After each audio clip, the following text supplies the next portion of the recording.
Hello everyone. कैसे हैं आप लोग? आज हम बात करने जा रहे हैं परिमाण और परिणाम में अंतर। देखिए, जब मैं इन शब्दों को बोल रहा हूं तो भी आपको बहुत बड़ा अंतर नहीं समझ में आ रहा है। और कई बार ऐसा होता है कि बहुत से लोग कंफ्यूज हो जाते हैं कि परिमाण और परिणाम क्या होता है। हिंदी मीडियम के बच्चे इस शब्द को लेकर के बहुत ही ज्यादा कंफ्यूजन में रहते हैं। आइए आज इस कंफ्यूजन को दूर करते हैं।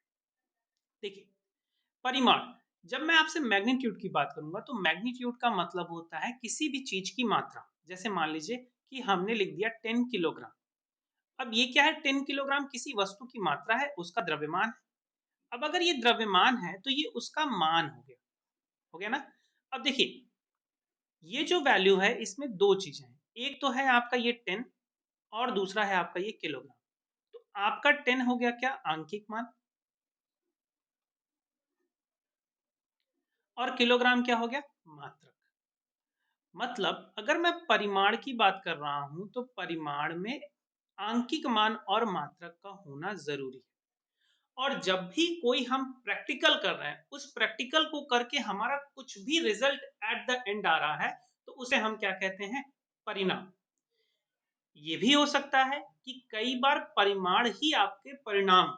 जैसे मान लीजिए कि मैंने आपको एक बोरी में कुछ चावल दे दिए। ये कुछ चावल है और मैंने आपसे कहा कि इनके द्रव्यमान निकालिए। इनके क्या निकालिए? द्रव्यमान।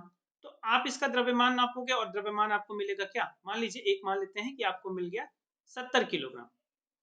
आप मुझसे कहोगे सर 70 किलोग्राम इसका द्रव्यमान है, तो क्या आपने इसका वैल्यू नहीं बताया? तो ये जो वैल्यू है ये इसका परिमाण और परिणाम दोनों है।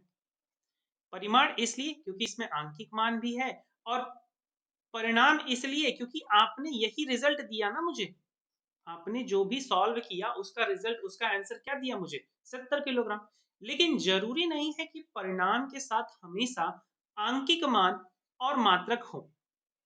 उदाहरण के लिए मान लीजिए आपने गणित की परीक्षा दी और आपके 40 अंकों में से 38 अंक आए।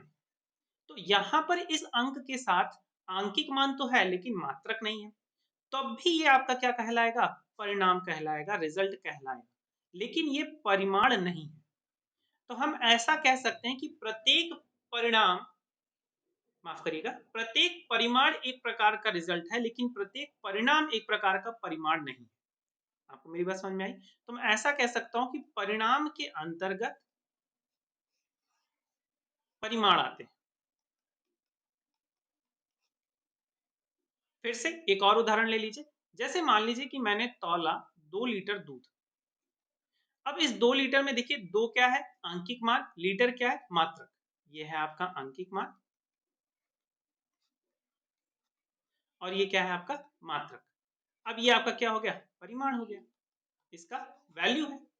और अगर आप इसी चीज को एज ए आंसर लिख रहे हैं तो आपका क्या है? रिजल्ट है। उम्मीद करता हूं आपको बातें समझ में आई होंगी। मिलते हैं फिर से किसी नेक्स्ट वीडियो में, कोई और डाउट आपका दूर करेंगे। तब तक के लिए बाय। Best of luck.